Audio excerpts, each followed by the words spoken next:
Hi, this is Tim with Mold Medics, and today I'm going to be talking about an issue that comes up pretty frequently with a lot of our customer base, and that is clutter and mold.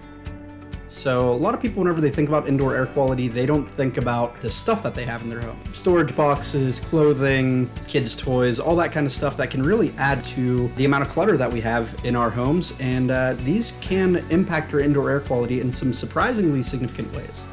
So the first thing is clutter can affect our ability to identify new mold growth and identify water intrusion issues. So if you think about a home where we've got, say, a basement or a storage area that's got a lot of boxes and just sort of stuff in it, it's going to be really hard to identify if there's a new water intrusion issue or if new mold growth that's starting to form on that wall. As with most stuff, an ounce of prevention is worth a pound of cure. So the faster that you're able to identify a water intrusion issue or a mold problem, the better you're able to keep it small, keep it relatively contained, and resolve it with less issue. Whereas if an issue goes on for a long period of time without being caught, it's going to be much more problematic, and it's going to cause discomfort for your family, it's going to cause more health implications, and it's likely to cost more money to get it resolved. So nobody wants that. It's definitely better if we can catch these earlier by removing a lot of the clutter. Clutter is also going to impede airflow. So again, if we talk about that example of water coming in through the foundation walls, those walls are getting damp, unfinished basement or a storage room where we've got a lot of boxes and stuff all around the exterior walls. If we've got all of those boxes piled up against that wall, the wall can't breathe. The wall can't dry out naturally on its own. There's no airflow. So if it gets wet, it's going to stay wet.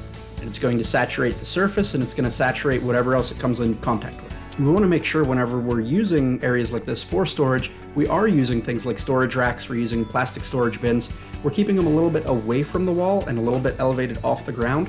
That way we don't have an issue with airflow. So the air is able to go and move behind, move under anything that we're storing in there. The clutter itself can be a problem. And what I mean by that, again, we'll use the cardboard boxes in the basement.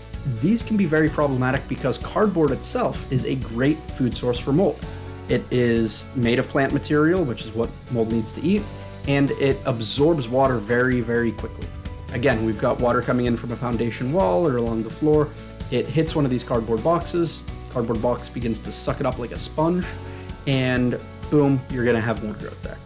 And not only will the mold grow on the cardboard box, but it's going to grow onto adjacent ones, it's going to grow onto the wall, and the other surfaces in the area, depending on how long it goes without being addressed.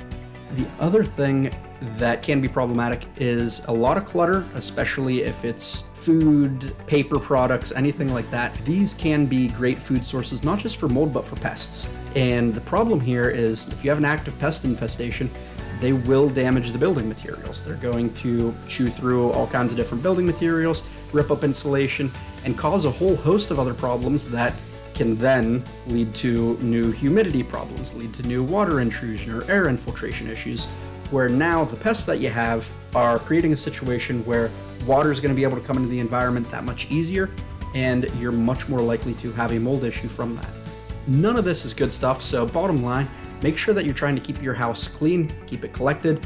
That way you'll be able to identify issues faster, you'll make sure that you're not providing adequate food sources for mold, and you'll make sure that if things get wet, they're able to dry out a lot faster.